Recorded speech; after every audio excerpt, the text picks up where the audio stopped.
साम्राज्य से प्रेरित आपकी लोकसभा कैंपेन की वेबसाइट लॉन्च।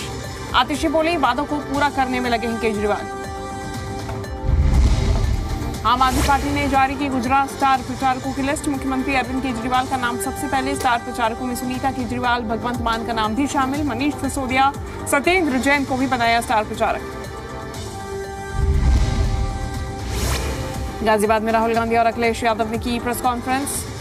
कहा 150 सीटों पर सिमट जाएगी बीजेपी, गठबंधन को बताया मजबूत।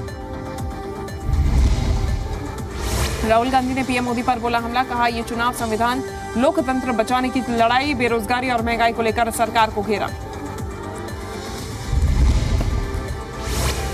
अखिलेश यादव ने बीजेपी पर जमकर साधा निशाना। गाजियाबाद से गाजीपुर तक जीत का दावा। कहा झूठ की राजनीति करती है बीजेपी।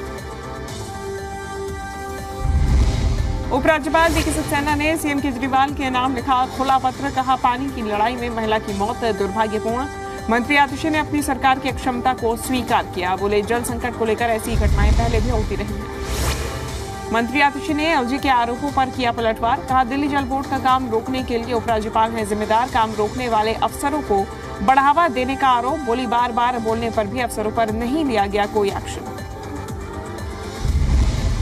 बीजेपी के संकल्प पत्र को अंबाला से बीजेपी उम्मीदवार बंधु कटारिया ने बताया पीएम मोदी का 2047 तक का विजन। कहा अंबाला को नंबर 1 बनाना चाहती हूं।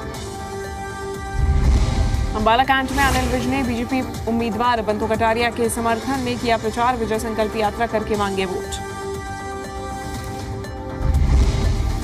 करनाल के असंध में हुई बीजेपी की शहरी क्लस्टर बैठक। पूर्व मुख्यमंत्री मनोहर लाल ने की शिरकत। कहा हरियाणा में सभी 10 सीटों पर जीतेगी बीजेपी। शक्तिपीठ पहुंचे पूर्व राज्यसभा सांसद दुष्यंत कुमार गौतम। बोले प्रधानमंत्री मोदी के नेतृत्व में जल्द पूरा होगा विकसित भारत का सपना। क्षेत्रीय पार्टियों का जनाधार खिसकने के चलते टूटा बीजेपी जेजेपी गठबंधन। बीजेपी उम्मीदवार धर्मवीर सिंह का बयान। कहा हरियाणा में बीजेपी अपने दम पर लोकसभा चुनाव लड़कर 2019 से बेहतर रिजल्ट लाएगी। हिसार लोकसभा से बीजेपी उम्मीदवार रणजीत चौटाला और लोकसभा प्रभारी अमरपाल राणा ने किया बीजेपी की जीत का दावा। कहा बीजेपी की नीतियों पर मोहर लगाएंगी जनता। लोकसभा चुनाव को लेकर जेजेपी ने 5 उम्मीदवार किए घोषित। हिसार से विधायक नैना चौटाला को दिया टिकट। सिरसा से रमेश खटक, भिवानी महेंद्रगढ़ से राव बहादुर सिंह, गुरुग्राम से राहुल यादव, फाजिलपुरिया तो फरीदाबाद से नलिन हुड्डा को बनाया उम्मीदवार। अंबाला में जेजेपी के प्रधान महासचिव दिग्विजय चौटाला ने कार्यकर्ताओं के साथ की बैठक। कहा दुष्यंत चौटाला को सीएम बनाने का है सेमीफाइनल। मजबूत है जेजेपी की जमात।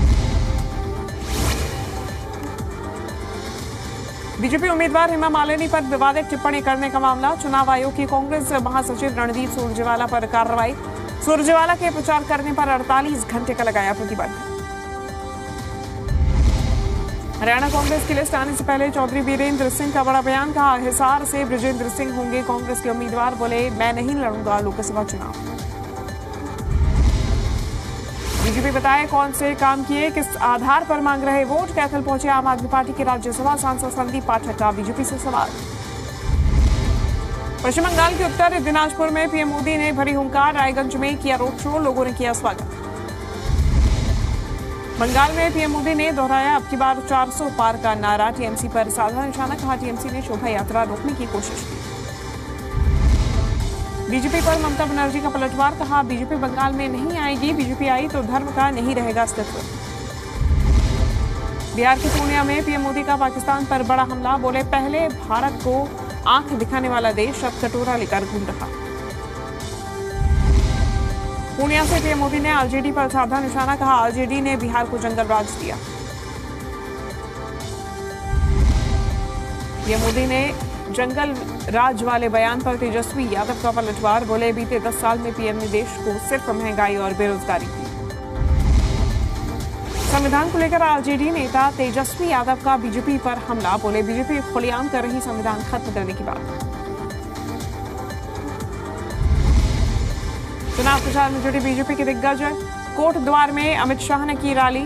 कांग्रेस पर साधा निशाना। कहा ये लोग फैलाते हैं झूठ। तमिलनाडु के पेरम्बलूर में बीजेपी अध्यक्ष जेपी नड्डा ने किया रोड शो। पूर्व सीएम पन्नीर सेल्वम के पक्ष में किया प्रचार। राहुल गांधी का आरएसएस और बीजेपी पर आरोप, आरएसएस बीजेपी संविधान को खत्म करने और बदलने की कर रही कोशिश। लोकसभा चुनाव के लिए कांग्रेस ने जारी की एक और लिस्ट, झारखंड में 3 उम्मीदवारों का किया ऐलान। तमिलनाडु में ओवैसी की पार्टी और एआईएडीएमके के बीच हुआ गठबंधन, एक साथ लड़ेंगे चुनाव।